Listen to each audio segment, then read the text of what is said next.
हरे कृष्णा। आप सभी भक्तों का स्वागत है हमारे चैनल आस्था, श्रद्धा और भक्ति में। आज का दिन अत्यंत शुभ और मंगलमय है, क्योंकि आज पुरुषोत्तम मास में आने वाली पावन वरद विनायक चतुर्थी है। शास्त्रों में बताया गया है कि अधिक मास में आने वाली चतुर्थी तिथि का व्रत करने से भगवान श्री गणेश अत्यंत प्रसन्न होते हैं और साधक के जीवन से विघ्न, दरिद्रता, भय और कष्ट दूर करते हैं। ऐसी मान्यता है कि इस दिन श्रद्धा से व्रत, पूजा और कथा श्रवण करने से सहस्त्र गुना पुण्य फल प्राप्त होता है। तो आइए भक्ति भाव के साथ आज की पावन कथा का श्रवण करते हैं। सकट माता की अद्भुत कृपा। बहुत समय पहले की बात है, एक नगर में एक कुम्हार रहता था।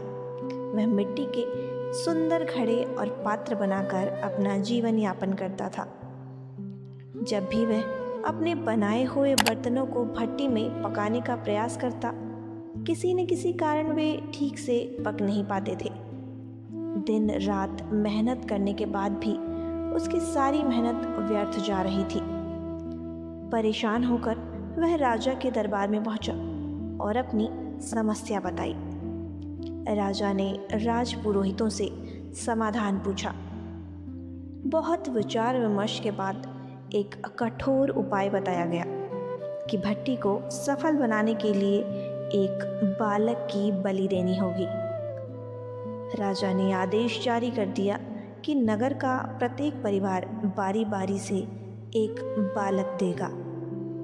यह सुनकर पूरे नगर में शोक फैल गया, लेकिन राजा के आदेश का विरोध करने का साहस किसी में नहीं था। समय बीतता गया और एक दिन एक वृद्धा की बारी आ गई। उसका संसार केवल उसका एकमात्र पुत्र ही था।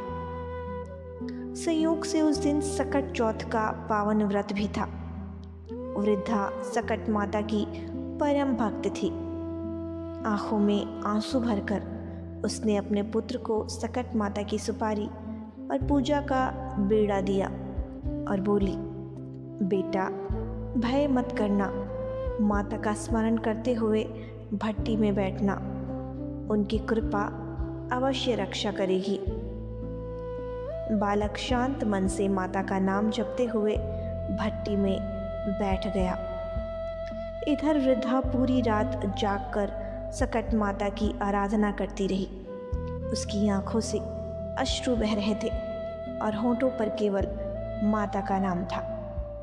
अगले दिन जब कुम्हार और नगरवासी भट्टी देखने पहुंचे तो सभी स्तब्ध रह गए। जिस बालक को अग्नि में बैठाया था वह पूर्णतः सुरक्षित था। इतना ही नहीं, जिन बच्चों की पहले बलि दी गई थी वे भी जीवित दिखाई दिए। पूरा नगर सकट माता की जय से गूंज उठा। तभी से यह मान्यता प्रचलित हुई कि सकट माता अपने भक्तों की संतानों की रक्षा स्वयं करती हैं। इसी कारण माताएं आज भी संकष्टी चतुर्थी और सकट चौथ का व्रत अपनी संतानों के मंगल और दीर्घायु के लिए करती हैं। बोलिए सकट माता की जय। चलिए सुनते हैं दूसरी कथा। भगवान गणेश की कृपा से बदल गई निर्धन स्त्री की किस्मत। प्राचीन समय में दो भाई रहते थे। बड़ा भाई बहुत धनी था, जबकि छोटा भाई अत्यंत गरीब। छोटा भाई जंगल से लकड़ियां लाकर बेचता और उसी से परिवार का पालन करता था। उसकी पत्नी भगवान गणेश की अनन्य भक्त थी। वह प्रत्येक संकष्टी चतुर्थी का व्रत बड़े श्रद्धा भाव से करती थी। एक बार सकट चौथ के दिन घर में खाने के लिए अन्न का एक दाना भी नहीं था।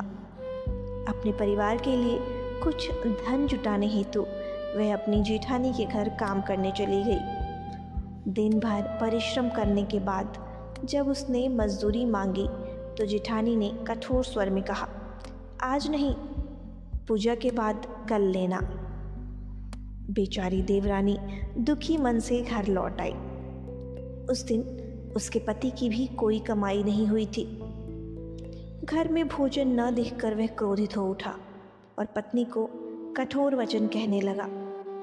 दुखी होकर वह स्त्री बिना भोजन किए ही सो गई। रात्रि के समय स्वयं भगवान गणेश वृद्ध ब्राह्मण का रूप धारण करके उसके घर पहुँचे। उन्होंने दरवाज़ा खटखटाया और भोजन मांगा। स्त्री ने विनम्रता से कहा, प्रभु, घर में केवल थोड़ा सा बथुआ रखा है, यदि इच्छा हो तो वही ग्रहण कर लीजिए। भगवान गणेश ने प्रेम से वह साधारण भोजन स्वीकार किया। भोजन के बाद उन्होंने पूछा, अब मैं विश्राम कहाँ करूं? स्त्री बोली, प्रभु, यह छोटा सा घर आपका ही है, जहाँ इच्छा हो विश्राम कर लीजिए। भगवान मुस्कुराए और रात्रि में अदृश्य हो गए। सुबह जब स्त्री की आँख खुली तो वह आश्चर्य से भर उठी। उसका छोटा सा घर स्वर्ण, रत्न और आभूषणों से जगमगा रहा था। उसे समझते देर न लगी कि रात में स्वयं विघ्नहर्ता गणेश उसके घर पधारे थे। जब यह बात उसकी जेठानी को पता लगी तो उसके मन में भी लालच आ गया। अगले वर्ष उसने भी वैसा ही करने का प्रयास किया, लेकिन उसके मन में भक्ति नहीं बल्कि केवल धन पाने की इच्छा थी। फलस्वरूप उसके घर में धन के स्थान पर दुर्गंध और गंदगी फैल गई। अंततः ब्राह्मणों ने कहा कि सच्चे मन से पश्चाताप करो और अपनी संपत्ति गरीब देवरानी के साथ बांटो। जब उसने ऐसा किया तब जाकर भगवान गणेश का क्रोध शांत हुआ। इस कथा से हमें यही शिक्षा मिलती है कि भगवान केवल निष्कपट भक्ति, दया और सच्चे प्रेम से प्रसन्न होते हैं। बोलिए भगवान श्री गणेश की जय। तो भक्तों, यह थी पावन वरद विनायक चतुर्थी की महिमा से जुड़ी दिव्य कथाएं। भगवान गणपति आपके जीवन के सभी कष्ट दूर करें, आपके घर में सुख, समृद्धि और मंगल का वास हो, आपको श्री हरि की भक्ति प्राप्त हो। यदि आपको यह कथा अच्छी लगी हो तो वीडियो को लाइक करें, शेयर करें और हमारे चैनल आस्था, श्रद्धा और भक्ति को अवश्य सब्सक्राइब करें। गणपति बप्पा मोरया। जय श्री गणेश।